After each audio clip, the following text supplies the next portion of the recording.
デバイスの修理が必要ですか？無料診断を提供しています。ご自宅まで集荷、配達いたします。電話や移動は不要です。修理前にお見積もりをお送りし、承認いただいた場合のみ作業を進めます。簡単、透明、そしてプロフェッショナル。リンクは説明欄にあります。まず、交換作業を始める前に、必要な工具を用意します。必要な工具は、プラスドライバー、トルクスドライバー、清掃用の布です。これらの道具を使って、Thermomix TM31のパネルと刃を交換していきます。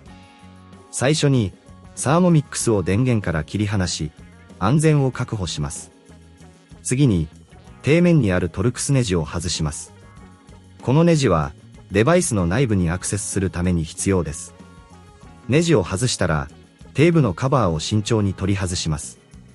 内部が見えるようになったら、刃の固定具を探します。この部分を外すためには、適切なドライバーを使用することが重要です。刃を取り外す際は、手を切らないように注意してください。刃を外した後、内部の清掃を行います。清掃には、湿った布を使い、残った食材や汚れをしっかりと拭き取ります。この時、清掃が不十分だと、再度組み立てた時に正常に動作しないことがあります。刃の交換が終わったら、新しい刃を取り付けます。刃を固定するためのネジをしっかりと締めます。この際、ネジを締めすぎないように注意してください。これが難しいと思われる場合は、ご自宅での集荷と配達サービスを提供していることを覚えておいてください。手間を省くために、専門家に任せることもできます。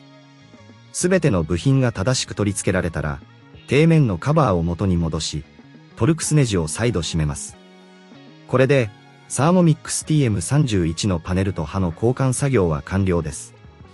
最後に、修理前の見積もり提供を忘れずに、必要であれば義務のない専門診断を受けてください。電話不要、移動不要で、便利なサービスを活用しましょう。これにより、安心してThermomixを使用できます。デバイスの修理が必要ですか？無料診断を提供しています。ご自宅まで集荷、配達いたします。電話や移動は不要です。修理前にお見積もりをお送りし、承認いただいた場合のみ作業を進めます。簡単、透明、そしてプロフェッショナル。